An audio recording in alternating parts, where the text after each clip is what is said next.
Mesdames, Mesdemoiselles, Messieurs, bonsoir. Voici les principaux titres de ce journal. Le procès des policiers complices de l'évasion de Jacques Vitreuil a eu lieu cet après-midi. Ils sont condamnés à la peine de 2 mois de prison avec sursis et 1 mois de mise à pied. La recherche du suspect est en cours. Les enquêteurs essaient de retrouver une piste pour trouver son lieu de refuge.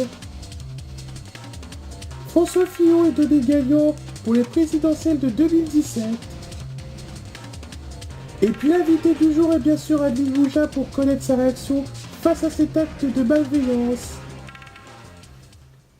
Le procès des policiers accusés de complicité avec Edgar Brassier a débuté à 14h30 et s'est achevé à 16h50.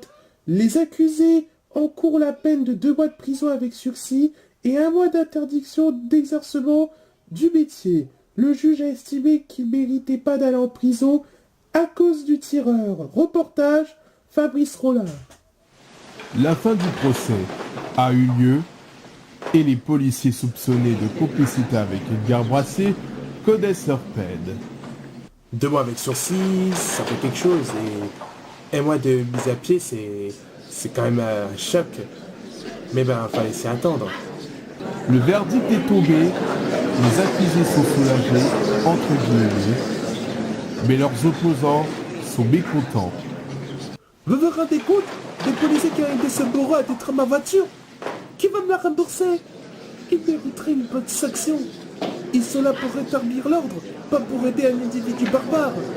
Le juge n'a pas suggéré la prison ferme à cause de leur mental fragile. Quant à Edgar Brassier, aucune piste n'a été privilégiée. Il court toujours, mais les enquêteurs vont tout faire pour lui barrer le chemin. Je rappelle le numéro à composer si vous avez aperçu Edgar Brassier et Jacques Vitreuil, le 01 110 221, je répète, 01 110 221. Adeline Bouja est avec nous, bonsoir. Bonsoir Élise.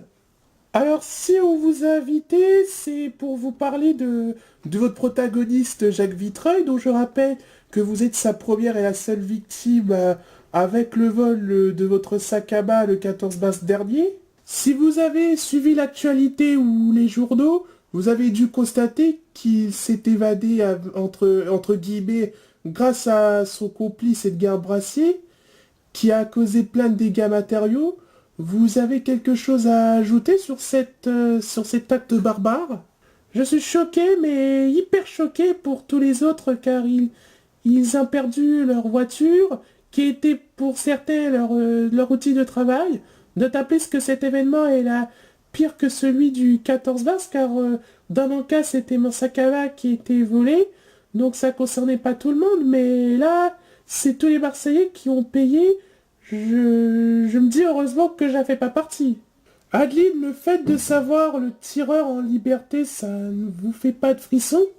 Il est vrai que je ne sors pas souvent dehors, mais sinon je ne suis pas préoccupé par ça, et tant mieux d'ailleurs. Qu'est-ce que vous avez envie de leur dire à tous les sinistrés du 25 novembre dernier? J'ai envie de leur dire de ne pas être dépité face à cet acte barbare. Continuez à vivre. Merci d'être venu sur le plateau, au revoir et bon retour sur Marseille. Merci, au revoir. C'est la fin de ce journal, merci de l'avoir suivi. Tout de suite, tout le sport et la météo de Florence Klein. Vous retrouverez Soir 3 présenté par Marc Hautement. Quant à moi, j'aurai le plaisir de vous retrouver demain pour le 19-20. Très bonne soirée, à demain.